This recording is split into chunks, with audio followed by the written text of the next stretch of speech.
Welcome back, friends, and today we're reading Creepers by Edgar J. Hyde, Stage Fright, Chapter 6, Really Reluctant Research.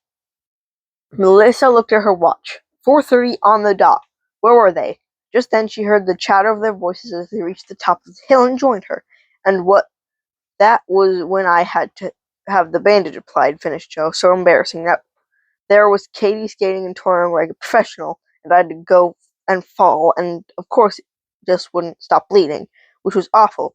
But when the attendant insisted I go to the treatment room, I thought I would die of shame. I'm going to have a scar on my knee, which will be just perfect for the Christmas dance. Hey, Melissa, been here long? Asked Jenny. Melissa shifted, stamping her feet in an attempt to keep warm. No, she replied with a half smile. I just got here. It really was bitterly cold that night. The path leading throughout the cemetery glistened in frost in the low light of the early evening. Okay, said Melissa, taking charge as always. Here's the plan. I think we have to split up, each of us taking a section of the graveyard until we find the grave. There's just no point in us covering the same ground together. So what do you think of us going on our own and meeting back in 2 hours? That should give us enough time. What if we find the grave before that? Asked Johnny. Well, the cemetery isn't that big, said Melissa thoughtfully. What about if we make our way to the mausoleum in hour and a half? Do you think that would be enough time? Jenny shivered involuntarily at the use of the word mausoleum. The grand, imposing building that stood at the edge of the cemetery had been erected hundreds of years ago by Mr. Crothers in memory of his wife. It stood a proud monument to the memory of Miss Crothers, and now housed not only her body, but also Mr. Crothers and most of the Crothers family. Though Jenny would admit that it was a beautiful building, it gave her the creeps. She tended to hurry past as quickly as she could if she had ever to go that way. She glanced at the building's tall domes, then looked away quickly. What she really wanted to do right now was turn on her heels and go back home. She hated scary things, and she especially hated how she was so easily coerced into doing things she didn't want to. Johnny sighed, but really liked Melissa and Joe and didn't want to let them down.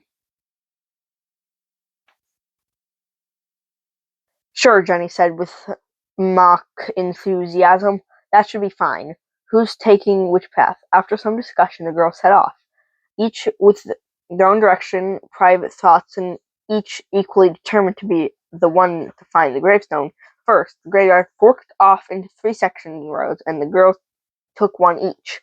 Jenny was more determined than the others, mostly so that she could be back home before darkness really started to fall. She wanted this search to be over with as quickly as possible. Jenny walked along, slowly scanning each stone as she walked. David Fisher, beloved husband and father, 1902 to 1964. Susanna Bellingham, our beautiful daughter, gone to be with the angels, 1935-1942. Jenny stopped and stared. How awful, she thought, losing a child when she was so young.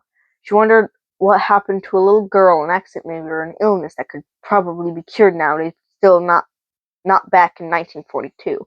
She tore herself away and tried to concentrate. Come on, Jen, she chastised herself.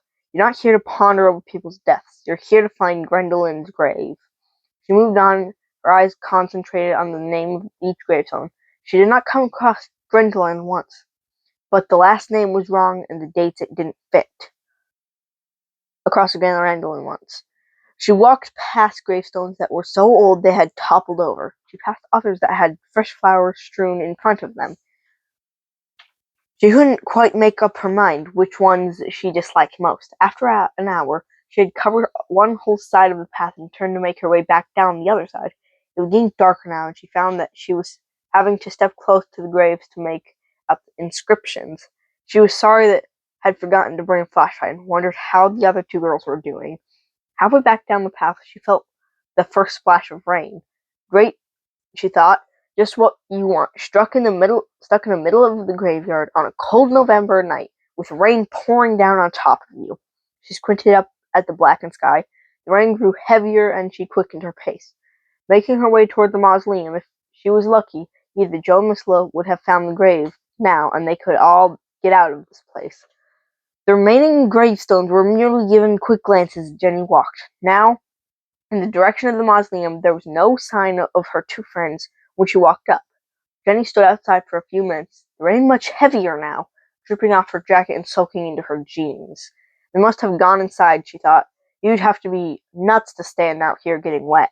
She turned and walked up a few steps to the mausoleum door and turned the handle. The solid door opened slowly, just wide enough for her to see inside. She caught her breath. It was as dark inside as it was outside in the cemetery, and everything smelled damp and musty. She stepped forward to her right. She could see the tomb erected by Mr. Carothers in memory of his wife. The white marble tomb was just visible in the darkness, as where the stone pillars placed at each corner ornate drawings and inscriptions adorned the walls.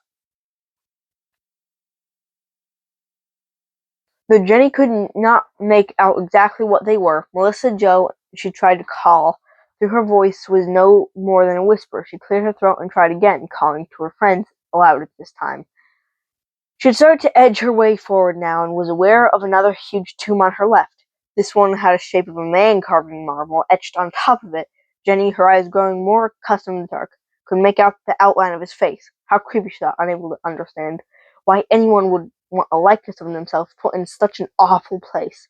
A place that smelled like rotting flesh and death. She heard scuffling at her feet, and jumped, her hand brushing one of the tombs as she did, though she couldn't be sure. She saw a tail disappear through a hole in the wall. Oh no. Rats, she thought. She immediately considered running back outside. She steadied herself and removed her hand from the tomb. It felt wet and slimy. She lifted it closer to her face and saw that her hand was coated with slime, and parts of it appeared to be moving. Maggots, they're crawling all over the tomb and all over her. She tried to shake the horrible creatures from the hand, and barely managed to stifle a scream as she turned to run. She could see that thousands of maggots were pouring from the eyes and nose of the marble figure on the tomb. She knew she had to get out of there fast, but at the exact moment, the heavy wooden door banged shut behind her. And that's the end of Chapter 6. So, friends, thanks for watching. Like, comment, subscribe, hit the notification bell.